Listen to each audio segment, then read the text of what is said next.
Selamat pagi anak-anakku semuanya. Salam, salam sehat buat kita semua. Kita akan masuk pada bab ke-6, yaitu gereja dan multikulturalis. Multikultur artinya keberagaman atau beraneka ragam budaya, agama, suku, kebiasaan hidup, adat istiadat. Multikulturalisme adalah sebuah paham atau sikap maupun pandangan terhadap keberagaman tersebut. Indonesia adalah masyarakat yang multikultur. Artinya, masyarakat yang terdiri dari beraneka ragam bahasa, beraneka ragam budaya, beraneka ragam agama, suku, etnis, dan ras. Maka kita sebagai bangsa Indonesia harus mampu hidup rukun, menjalin toleransi, saling mengasihi, saling menghormati dalam semboyan negara Republik Indonesia, yaitu Bhinneka Tunggal Ika. Walaupun kita berbeda-beda, namun tetap satu jua. Gereja dan multikultur. Gereja lahir dan bertumbuh dengan latar belakang yang berbeda, baik itu beda suku, adat istiadat, budaya, bahkan tempat. Nah, inilah sebabnya lambang dan identitas gereja itu berbeda-beda. Contoh, GBKP itu adalah gereja Karo, suku Karo. Gereja HKBP adalah suku Toba, gereja GKPS dari suku Simalungun, gereja BNKP dari suku Nias. Namun ada juga beberapa gereja bertumbuh dan berkembang dan berbaur dalam keberaneka-ragaman seperti gereja GMI, yaitu Gereja Metodis Indonesia. Mereka terdiri dari berbagai suku-suku yang berbeda. Gereja GKPI atau juga Gereja Betel Indonesia. Nah, lanjut nilai-nilai multikultur haruslah kita jaga dan harus kita rawat dengan baik.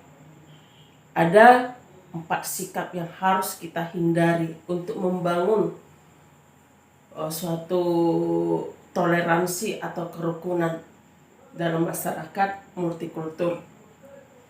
Yang pertama adalah sikap primordialisme.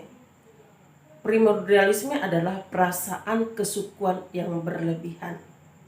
Yang kedua, sikap etnosentrisme, yaitu berpangkal kepada budaya sendiri dan meremehkan budaya yang lain. Yang ketiga adalah sikap diskriminatif, yaitu membeda-bedakan perlakuan terhadap suku atau etnis yang lain. Dan yang keempat adalah stereotip, yaitu membesar-besarkan perbedaan sehingga muncul kebencian terhadap salah satu suku atau budaya. Nah, itulah yang perlu kita hindari. Kita akan belajar sikap Yesus terhadap multikultur. Yang pertama, Yesus setia kepada Allah dan bukan kepada lembaga. Yang kedua, kasih dan solidaritas Yesus untuk semua orang, untuk semua manusia tanpa terkecuali. Kemudian yang ketiga, visi Yesus dalam sebuah komunitas tidak membeda-bedakan, baik itu masalah gender, baik juga masalah ekonomi, dan juga masalah sosial. Semuanya adalah sama di mata Tuhan.